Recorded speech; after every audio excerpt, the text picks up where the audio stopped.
The man, the myth, All the right. legend himself. Hey, Bryson. I assume everybody has seen me participating in the chat throughout the day. Yes.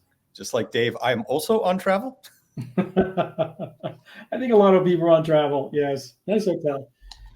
Lovely, lovely hotel. I had to switch hotels today as well. I was teaching here in Chicago yesterday, and I've stayed on the ground to support this conference throughout the day. So really appreciative of everybody who joined. And I'd like to give a shout out to our sponsors.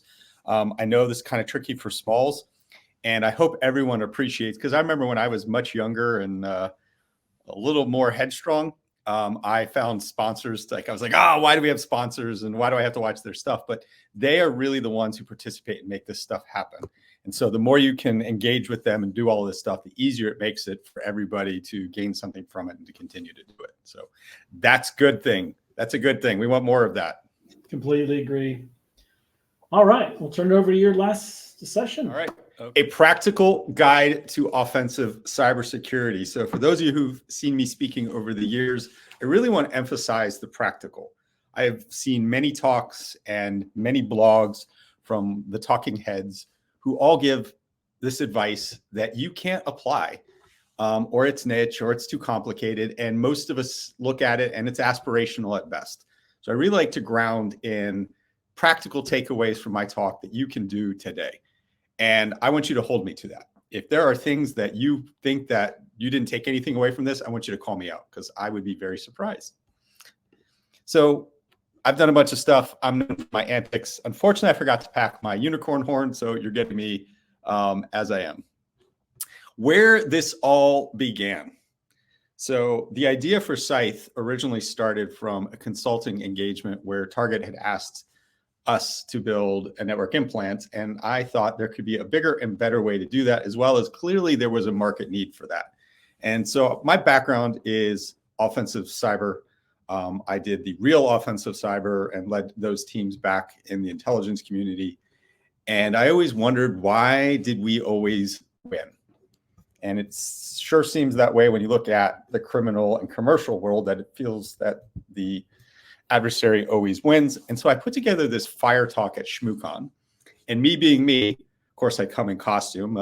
This was the predecessor to what became Lord Cyberbottom during the Great Shave in 2021. You can get a Lord Cyberbottom coffee mug from the swag store.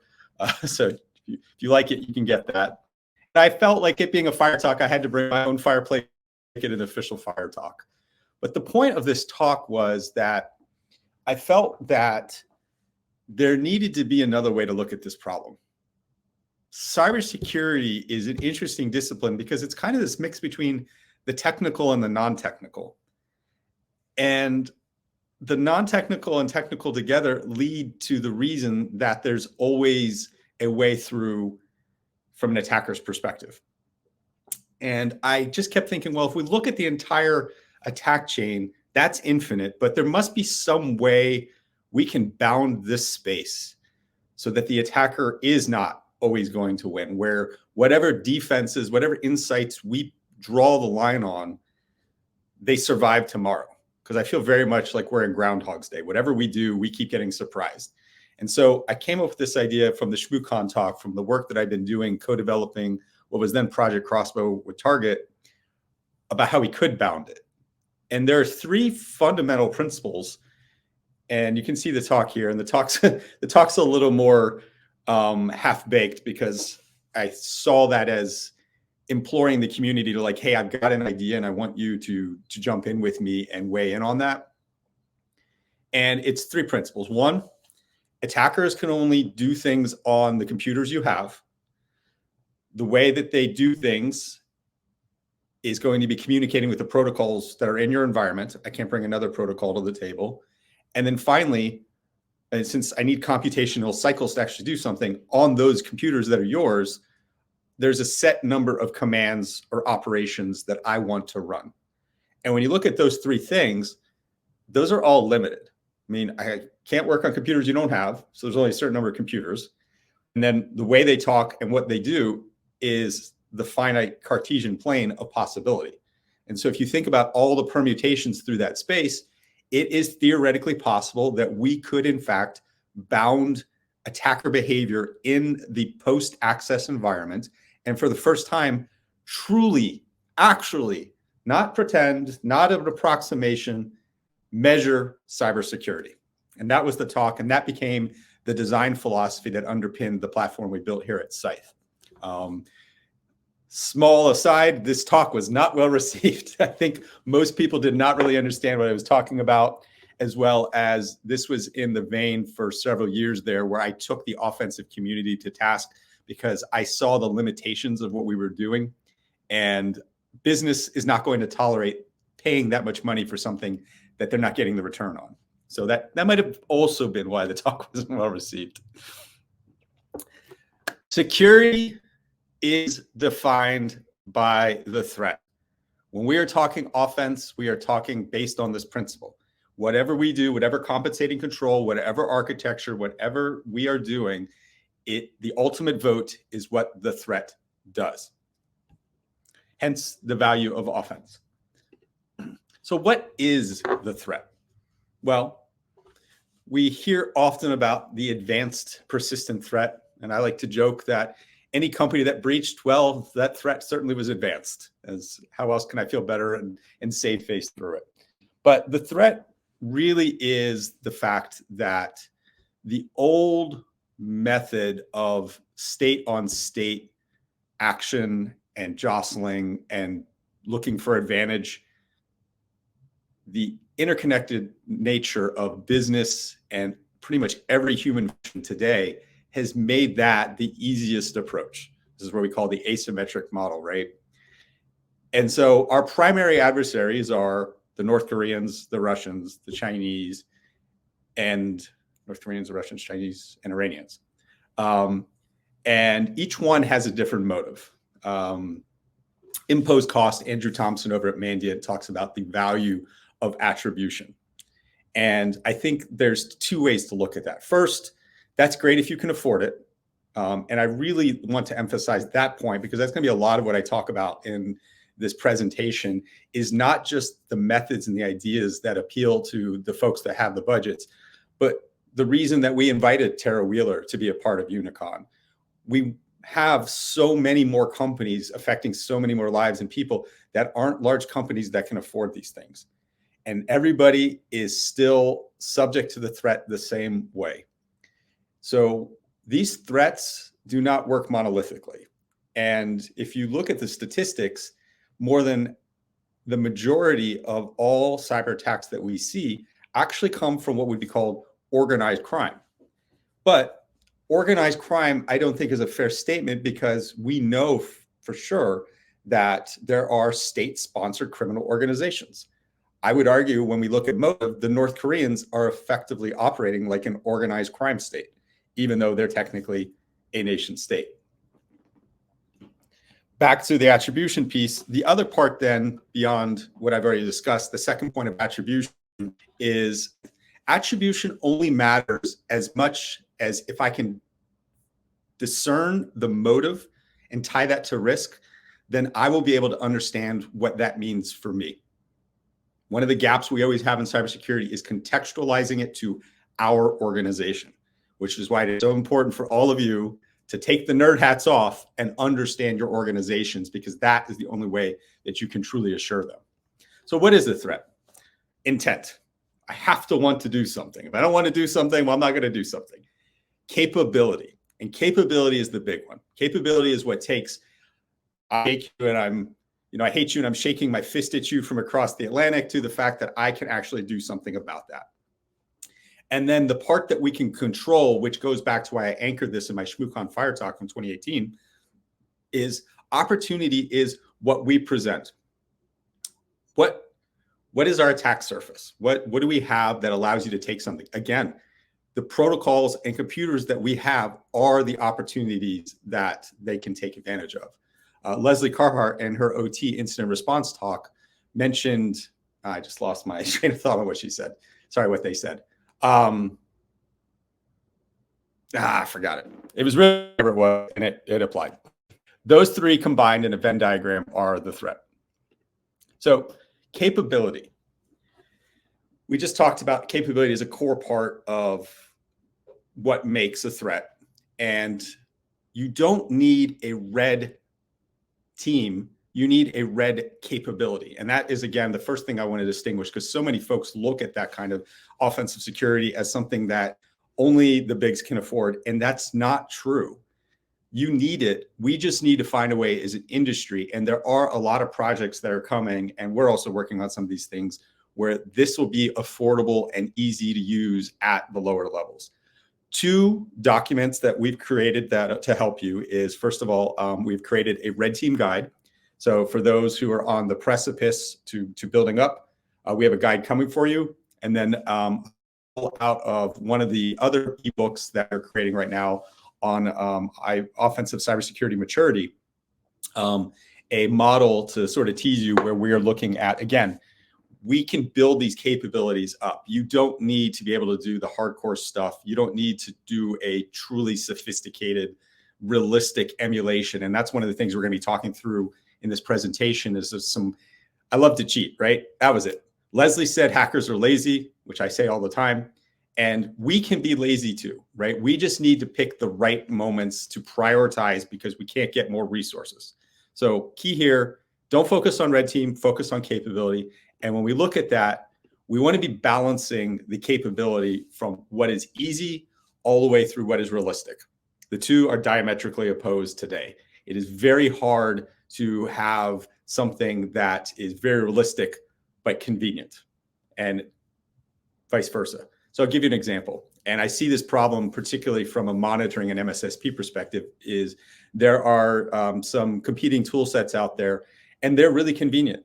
They do a quick splatter graph and they show all of this stuff. But the problem is to be able to do that, the convenience to run that kind of tool means you need to blind the environment.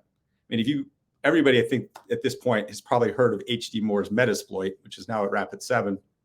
And if you were to automate Metasploit, the amount of noise that would create is a lot. Again, it would be very convenient to be able to move through the environment. But if you think about it from a monitoring perspective, I have just blown all of my sensors away with data. And most of that data is, offensive. So you're always going to have this balance. And it's important to recognize as you're making those choices that you're balancing that. So Bryson's attack model. I always like to joke, I'm an army officer. The blank look is not. This is my answer to the Lockheed chain, to the MITRE attack framework, which we are going to cover later. To me, this is important because this simplistically anchors our understanding of the attack chain, and it helps us understand where the impact is for focus. And again, in 3 simple phases. So the first, and I'm going to point out that the thief is not a unicorn because unicorns don't steal. Hence, we have a sinister AI gentleman here. And his goal is to case the neighborhood, to find the house to break into. I build a target package based on that house. I've looked at the pattern of life in the cyber world, right? I have done exposure management. I know what tools you're using. I've gone through LinkedIn. I've looked at the employees. Let's go. Now, the break-in. Psychologically, we as an industry are hung up on this point. Why wouldn't we want to build higher walls? I did a joke in a podcast the other week, which, we've seen the CISO buy the Halo-like software, which doesn't really bring much security, but it's really sexy. So I joked about, I want sharks with laser beams patrolling in a moat. We continue to come up with all of these additionally creative ways to build higher walls and stronger walls, when the reality is that most of the time the attacker is invited in. So I encourage you, forget about the initial access. Tying this back into the cyber world, the thief picks the lock, the door opens. I got shell. I haven't done anything to you yet. Now, I don't want an unauthorized user to have access into my network, but okay, if they do next, we care about it. And this is where they prefer making the money, right? Picking the lock and opening the door isn't what scored me anything. I need to go in, I need to get the money, I need to get it out. Same thing in cyber. I landed on a host. It's probably not the host I want. If I'm ransomware, I need to be on a lot of hosts. So I'm looking at a smash and grab of trying to move as fast as I can laterally, encrypt everything, and I'm good to go.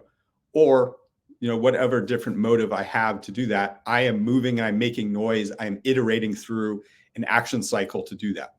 This is where the impact is. This goes back to the initial premise I said.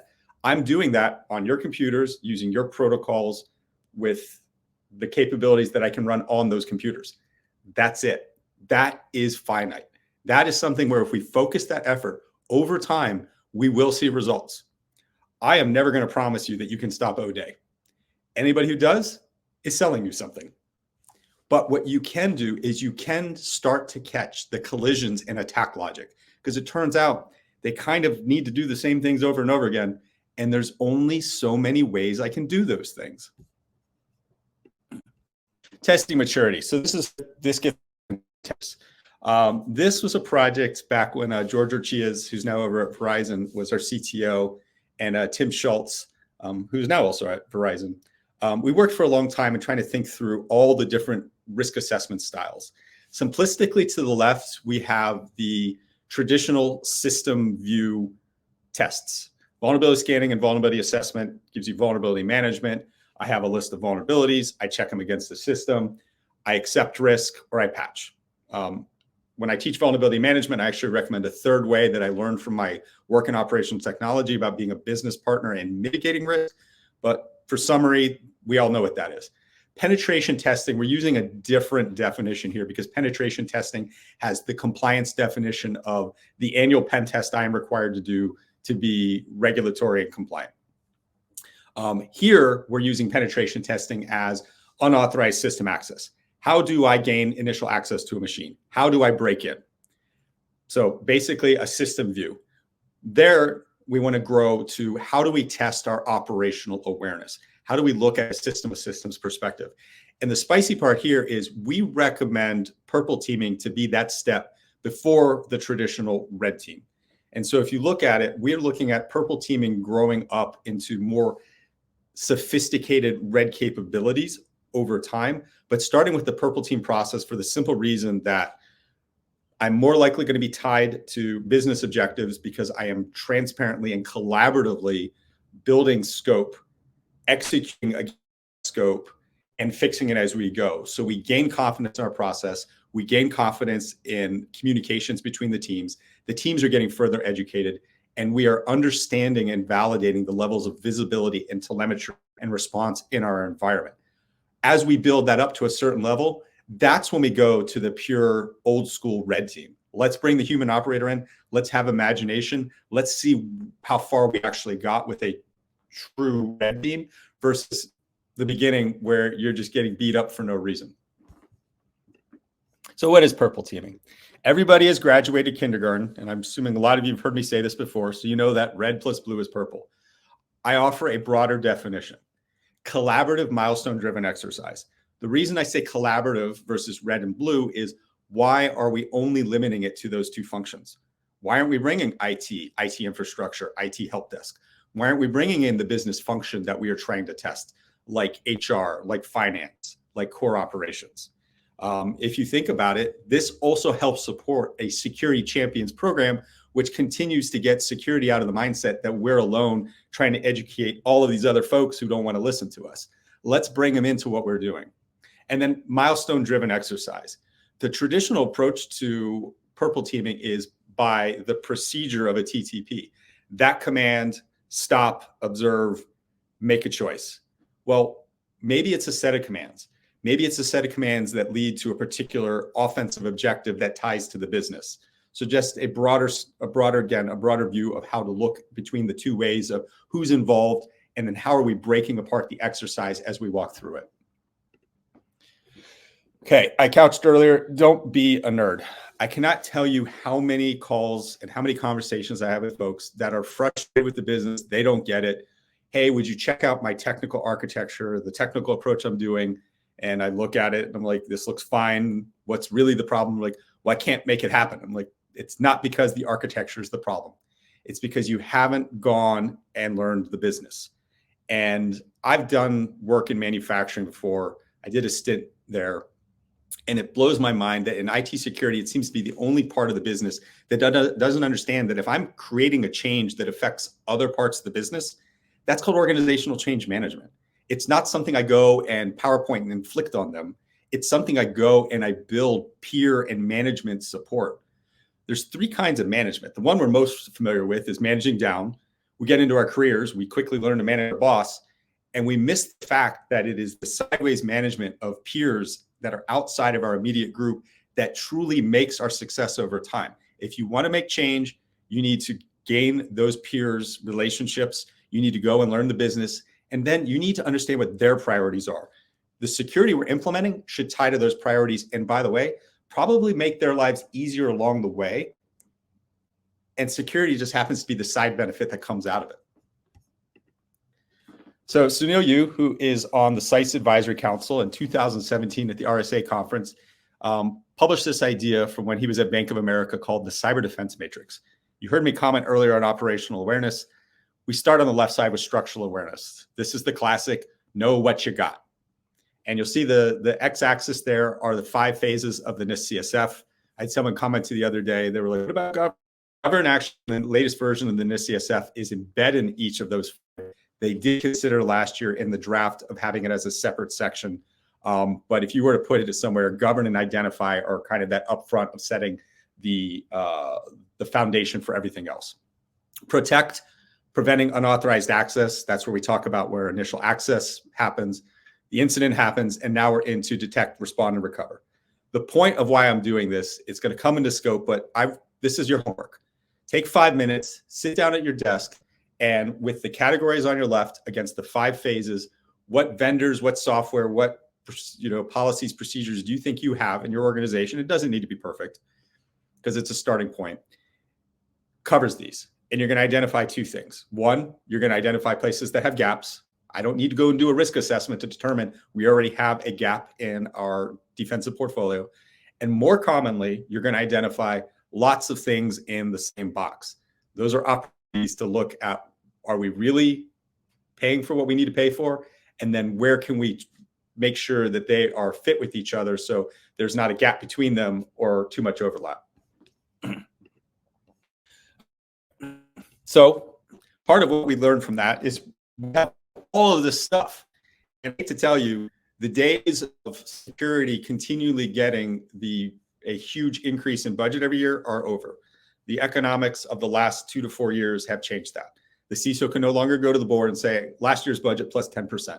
They have to justify the return on investment. Well, the first problem is about 25% of the software we buy, we don't even install. It's true. Doesn't do anything, right? It's funny how security that's not in place doesn't do security. The other 2 parts then, which are another 25 and 25%, is we install software with default credentials, which as an attacker is my favorite because I know you have it. The default works and boom, I've got it. And then this is where detection engineering, this is what Zach Allen was saying earlier, is so critical. We need to make software ours. All too often we have assumptions, we do our best, but the tools are not working for us. We need to change that. That is what detection engineering is doing. That is what purple teaming is helping you do in a more definitive and fixed way. That's what red teaming is doing in more at the edge of the rainbow in the harder way. Again, security is defined by the threat. Why not use that to choose these things and then to make them better? Testing. There are 3 variables to testing. So we've been discussing scope here. Scope is what am I testing?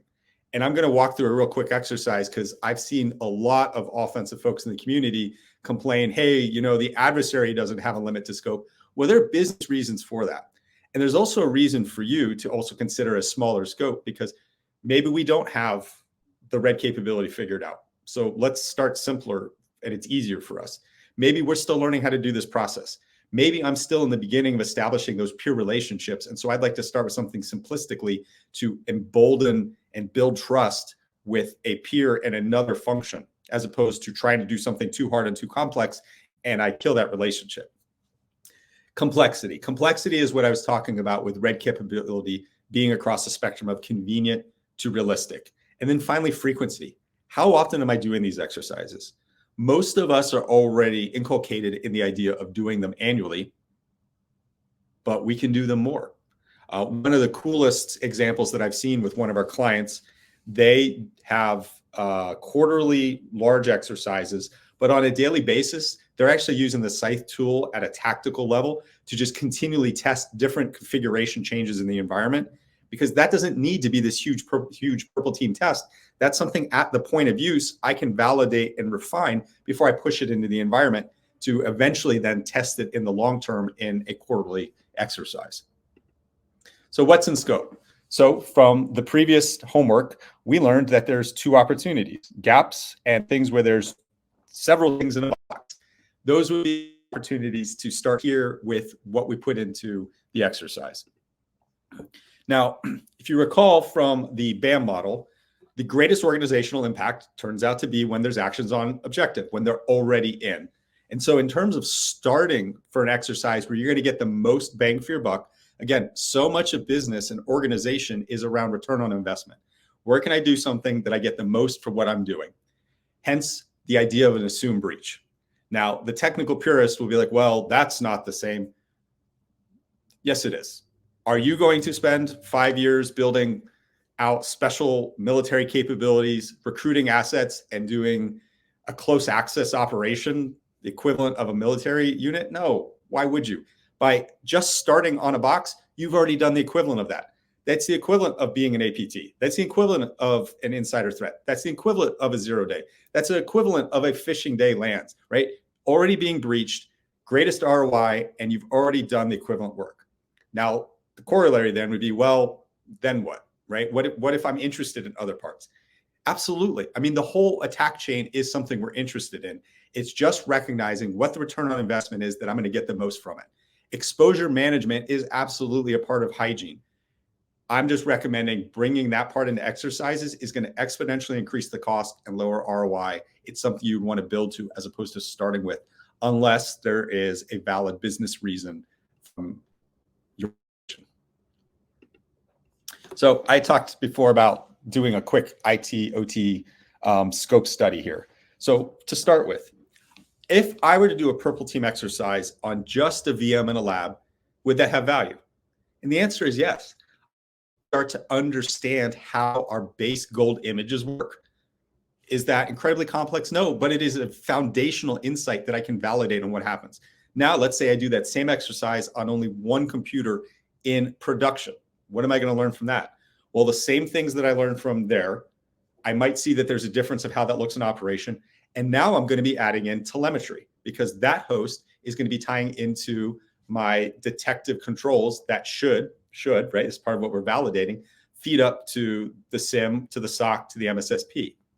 Then, just by adding a server, so I'm going to start pulling out some different things here. One, I'm going to see what lateral movement looks like. Two, servers tend to have different images and different defensive configurations than hosts. So I'm going to get the same kind of visibility and understanding on that, again, in a production environment. So I'm getting the telemetry pulled in. Now, I included OT here because I wanted folks to not feel left out. And this is a lot of the work that I've been pushing in the last 2 to 3 years about how we can unify IT and OT risk assessments. So first, the host server relationship, those are things that I can bring OT folks to watch. They'll gain confidence with me. They'll gain confidence in my tooling. They'll gain confidence in the process. Additionally, the most common threat vector, and I'm pretty sure Leslie said this, and Tom might have as well, comes from IT and OT.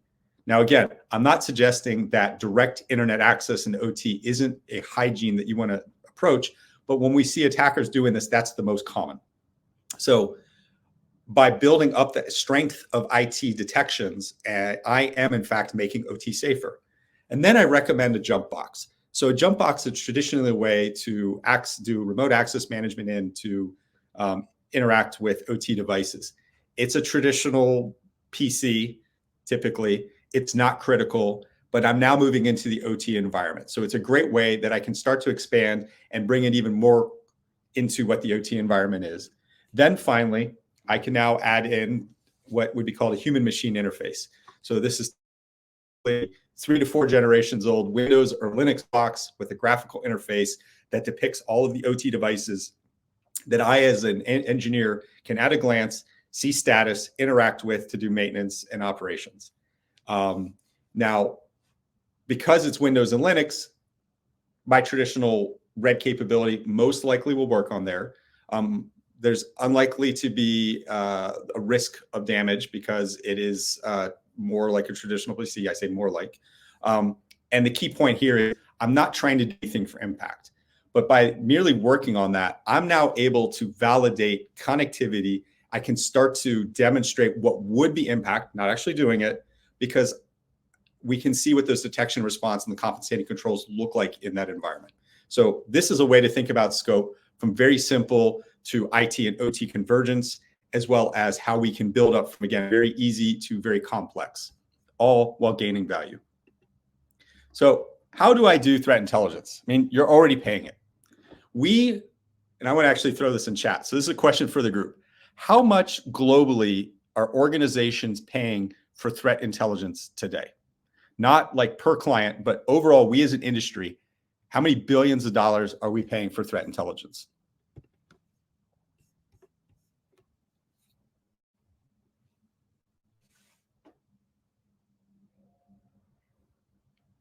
Bob, throw the guesses in the chat.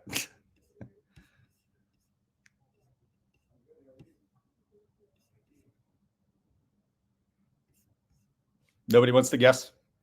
1. All right, Shane is guessing 1. Josh with 10. Andrew with 10. 10's a good round number. Trey with the correct answer of too much. 5, 13.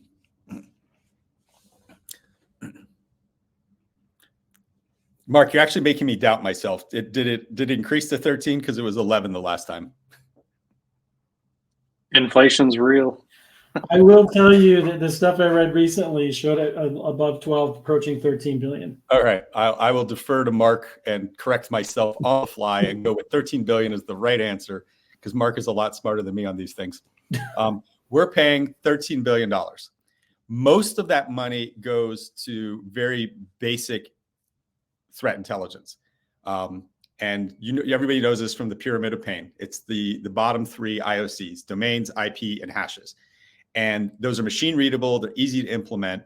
And the most important thing, though, is beside that, is they're the kind of thing where if I put it into those blocking controls, I'm not going to affect legitimate business process. We in security can never cross that line. That's the true Rubicon.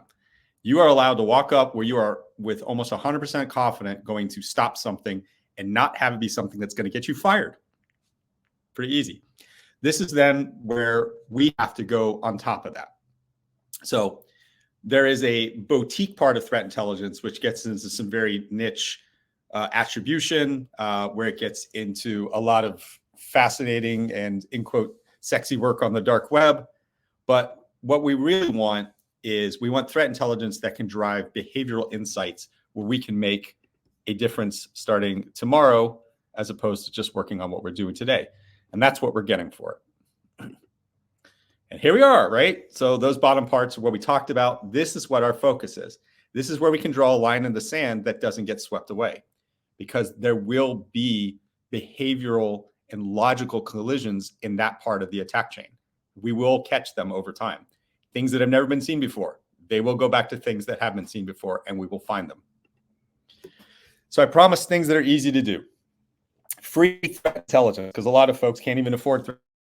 If you go to the MITRE attack page, there is a groups section, and on the groups section, it lists all of the known actors and campaigns. And by just doing a plain text search on that page with your industry, it will show you all of the actors that match against that. You click on them, you go into it, it will show you the tools, it'll show you the procedures, it'll show you campaigns. You now have the starting point for building up what red capability you want. Repeat after me, MITRE attack is not a bingo card, and I'm serious. I want all of you at home to literally yell it in your office. MITRE attack is not a bingo card. I want your spouse, your children, your dog to look at you quizzically going, what are you doing? MITRE got it, for the love of God.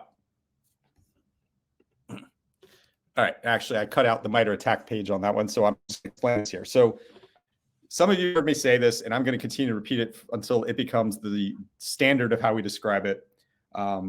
I can't remember who made the comment earlier about, I think it was Zach, talked about how Joe Slowick describes MITRE ATT&CK as a common vernacular. Completely agree with that. It is a compendium with a shared vocabulary. But that's great for us discussing it. That's not great in terms of how we've been misusing it. And the way we've been misusing it, right, is we look at a box and we're like, we can fill in a box. And we look at a box and we think we can fill in a box. And we use reds, yellows, and greens, and everybody feels good about it. But it's not accomplishing anything. And here's why. So I like to think of MITRE ATT&CK metaphorically as like the periodic table of elements. The same way that I can describe our physical world of like hydrogen and oxygen, that's the MITRE ATT&CK for describing the threat. And so if I test hydrogen and I test oxygen, why am I surprised when the attacker, to quote Bruce Lee, shows up as water and goes right through our defense? And I'll give you an example. Because it's state-based, it's like a chemical equation. H and O are not the same thing as H2O. If I'm on a box, the level of credentials I have affects what I do next. If I steal credentials, then I can do something different. And here's the key thing. It's going different on the network. If I'm interacting with your defense, it's going to be different. The signal that I'm going to look different. Looking for water. If I'm not building these things up in a phased approach, I am going to miss those things. Which comes down to how do I do that? The most simple way is simulation, right? Doing exactly what we see in the wild. It should be very clear just from that statement that it is really easy to make changes to this, and it's already going to have a loss in value, just like a signature-based approach has only a limited amount of value. So I do want to call out the two things it does do well for you, though. One, that ephemeral value is the fact that if we catch it right as a campaign is something that is sweeping through industry, then for a short period of time, I'm going to have confidence that I can buy myself time against those campaigns until those changes happen. The second part is it's a good way to do basic controls validation. Again, there is value to just testing with hydrogen and eventually building up to the ability to work with water, which is where emulation comes up. Sorry, in a second. So how do I do simulation for free? Use Atomic Red Team. Shout out to Zach Allen and Datadog with additional way to do testing. And I believe he referenced Stratus in his talk earlier, if I recall. And then Swimlane is one of our sponsors. They have also built an atomic operator that ties into that. So additional things, free things, all there to get you started. Just recognize the limitation. Emulation is how we build up from that. Emulation is the behavioral focus of going, well, I want to do this, and there's a number of ways that I can do this. And then recognizing that what I might be calling even from that command, changing that also can affect that difference. This allows us to focus more on the adaptive behavior and where adversaries are going. And again, that's better controls validation. In summary, because this tied into Dave Kennedy's keynote, he mentioned about emulation versus simulation. One is the easy and the convenient. One is the more realistic and the harder because it requires a little bit more thought. Attack Navigator is a free tool out there to help you plot and build up your emulation campaigns. This is a picture from a military keynote I gave 7 years ago. I am in fact wearing horns. So how to be professionally evil. We talked about Atomic Red Team. The other thing that is free is PowerShell. A large part of commercial offense, a large part of what adversaries do relies on PowerShell. It is everywhere. It is powerful. You don't need some special capability. You can go and talk to your IT friends and be like, hey, I'd like to run these things. How do I do them in PowerShell? And you now have a red capability to do that. When you want to cross over to the more professional, that's where we come into what we're doing at SCYTHE. And then a way to look at both other offensive tool sets and more free tool sets is a project that Adam Ashinchi, George Orchias, and I created 5 years ago called the C2 Matrix. The two things to take away from this is there are over 100 offensive sets that we have categorized. It includes a wizard for you to go in and say, this is what I'm trying to build. What tools work with that? And now you've got that. You've got a link to our Black Hat talk where we unveiled this at Arsenal in 2020. And then the other thing we did to make this easier for you is we did a collaboration with SANS called Slingshot C2. So it's a Kali Linux distro that has a number of blue and red tools built in for you already. Typically, one of the problems with things besides the reliability is the documentation. And when you struggle to get something installed with poor documentation, it'd be kind of a pain. So we took that burden off for you. So the summary of bringing this all together, this is really an operationalized purple team life cycle, but it really is any life cycle that we're looking at offensively. I'm looking at threat intelligence. I'm looking at the latest procedures. I'm breaking those down and understanding what they mean. We do a tabletop walking through what that is going to look like. And then we actually get into this iterative loop of running it in the environment, understanding what happened, and fixing and continuing to run it until we reach a level of comfort with what we're doing. The overall strategic life cycle you should be doing. Measuring outcomes. Turns out folks really like metrics, especially leadership. The most common metric that we fixate on in the space is visibility. Did I log that? Did I log the right thing? And there is value to understanding that, because the second most uncomfortable moment in an incident is when you go to the logs and the logs aren't there. Because, yeah, I forgot we made that change a week ago and it broke that log collection. Happens all of the time.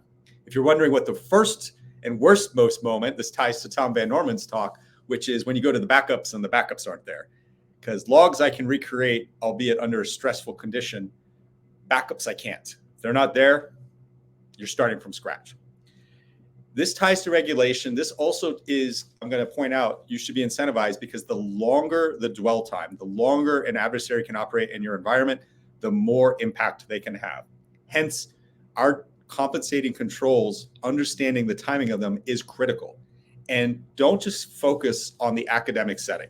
This is where production is truly valuable, and why I listed that as an example in the case study of scope for an exercise. Because I cannot tell you how many times folks get surprised when they're like, yeah, we caught the logs, but it took 7 hours to populate into the SIM. That is 7 hours where your defensive stack is doing everything it was supposed to do, but that is the natural built-in time before an analyst can even see the alert. Knowing what that time is across the different kinds of collections and detective tool sets you have in your environment is absolutely critical. And this is going to tie into the regulatory requirements are coming, because government is imposing time for us to report material breaches. We have published another free book called the Purple Team Exercise Framework. I believe we are currently on version 3. This is like everything we do, just like we did this conference today, is a community effort. Lots of folks participated. Lots of folks have helped us refine it over time. If you are interested, this is where I recommend to start. And it's free. So some tips to bring this all together. Start simple. Testing is its own process maturity. Turns out the communication, the execution, trying to do red if you're not a red teamer, all of that are things that we want to start simple and go from there. The point of an exercise is you are validating things and seeing things that you don't know for sure, which means you're going to learn something. It's okay to deviate from based on what you learn. Just talk about it as a group and be like, hey, we think we're going to get more value from doing this. Let's do that. MITRE ATT&CK is not a bingo card. Please, for the love of God, can we stop treating it like one? It's killing me. Securities and tools, some of these things can make the procedures we want to do difficult. That's okay. I talked about being lazy like a hacker. We can do that too. Assume breach is a great example of why do something the difficult way when we can do it the easy way and get the same benefit. I'll give you another example in the post-access space. Allow listing or deny listing. Run an executable. See if the deny list works. Check. If it does, then allow list the executable, take the next step. I don't have to come up with my own technical exploit to get through that. It's the same equivalent of the adversary doing it. Don't do more work than you have to. Document the good and the bad. Like any process, continual process improvement requires understanding, keeping a historical record, and making sure that we're highlighting the good and the bad so that we can continue to do more of the good and less of the bad. And finally, a call out to the operational technology side. This has been mentioned in both Leslie and Tom's talks. It starts with trust. These folks are not driven by confidentiality, integrity, and availability. They're typically driven by safety, availability, and revenue. Different priorities. You need to go to their priorities. The most common threat vector is in IT and OT. IT does, in fact, protect OT. So we don't have to go right into the belly of the beast to make a difference. And then where I talked about the example with the HMI and the PLC, access versus impact. By showing access, I can assume impact, but I don't necessarily have to show it because that is a high-risk activity. Follow me for more resources. And since this presentation will be shared afterward, I include a whole bunch more resources of things you want to do. So you are incentivized to go and take a look at that when it comes out. Right on 6 o'clock on the dot. Yeah, that was fantastic, Bryson. Lots of good dialogue going on. And any other questions, Trey, that you want to highlight that were brought up? Yeah, there were two that caught my attention in the chat for sure. And the first one goes back to when you were talking about the thought exercise around defining scope within the organization. And Blake Coleman had asked, how do I have that SCYTHE scoping discussion regarding risk when it comes to the potential of breaking critical assets in their organization? Yeah, so that will be driven by the OT organization. Something that we can help with is because of education. I always recommend start with asking them what their priorities are and then fitting in off of that. If we're being brought in and it's already at the point of like, we want to do this, we just want to feel comfortable with it.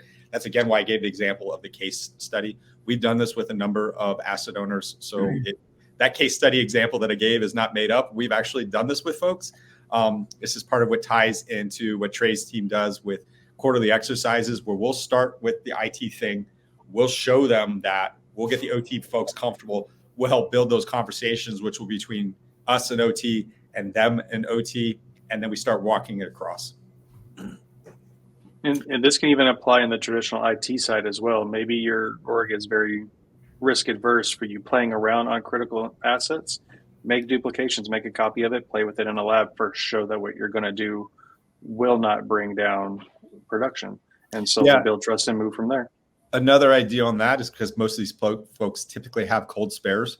Cold spares could be an area where we don't have to go get additional equipment. We already have it. Just, be gentle. Yep. Exactly. Hey, Bryson, another interesting question was from Andy B, where he brings up the fact that what do you do in places where maybe the culture is one where the leaders are happy with something not being known because they don't want to understand where the gaps are? Yeah, first I'm gonna answer that in a critical infrastructure perspective. This has been a challenge for a long time. Is critical infrastructure executives were in fact incentivized to not find problems. Because if I find it, now I'm liable for it. So if I don't find it, I'm not liable for it. Another one of my aphorisms, there are two kinds of leadership in this world. Those that care about security, those that don't. Those that don't, it's not that security isn't important. It's that compliance is the starting point. Compliance is the existential foundation to operate my business. If I'm not compliant, I can't run my business. That's kind of important. I can't even make money if I don't meet these things. Security is the process beyond the checklist. And so we now have to convince that leadership of why is it important to do more than the checklist? What is the value of that? And my favorite areas to start with that is where is there common ground, again, tied to priorities or things they understand? And this is why I like disaster recovery and business continuity planning. Again, budgets, understanding functions that already exist in core operations. Well, why don't we go be a part of that? And my favorite way to get into there goes back to the keynote that Chris Krebs and I did at RSA 4 years ago about the coming scourge of ransomware. Your grandmother, after Colonial Pipeline, knows what ransomware is. Now, she may not be able to procedurally describe ransomware, just like your executives can't. But think of your executives like grandma. That's their level of understanding, but you now have a common vernacular to have a nice little cup of tea with her or them to be able to talk it through to get there. Yep. Awesome. The last one, I have one more if we got a second. So Aaron Beardsley had asked a question. He wanted to follow up from Dave Kennedy's keynote this morning. Why do you feel it's so hard for organizations to utilize these low-cost, high-impact implementations of things like Sysmon? It's free. It's one of those great tools that's very much a force multiplier, but people are still kind of shying away from these things. Yep. And I had put in back in the chat earlier this morning about Sysmon isn't commonly used for that very reason. I used to teach Sysmon. It's a fantastic tool. It's very powerful. It's really hard to put into play and to maintain. That's the challenge, right? This is so much, again, it's the balance of convenience versus complexity. I'm going to sort of twist my convenience versus realism earlier. Sysmon is not convenient, but it's very powerful. Makes sense. For anyone looking to get a primer on how that works, we do show that off in our detection engineering workshops, by the way. Little shameless plug there. Wait, are you shamelessly plugging free education and hands-on training? Exactly. Nope. We've got some great webinars. Yeah, definitely look it up. So with that, I think we've hit the end. It's been a great day. We definitely appreciate everybody being with us throughout the day. I know there were some questions about whether we be providing the slides. The entire session will be recorded. We'll be on YouTube. We'll make sure that the slides from the authors are also posted someplace local so that you guys get access. If you do have any questions, though, you can certainly reach out to marketing@scythe.io, and we'll address all of the questions you guys have got. Any parting comments, Bryson? We'll see you around. Come and find us. Yes, and we will have this event next year, same time, April 9th, Unicorn Day. National Unicorn Day. All right, guys. If you see anybody else trying to do a conference around this time, now you know why. Yeah. Well, thank you guys for all dialing in and joining us throughout today. We really appreciate it. And as I mentioned, if there's anything else we can do or help, you certainly know how to contact us. Thank you very much. Thanks for sticking with us, everybody. Till next time.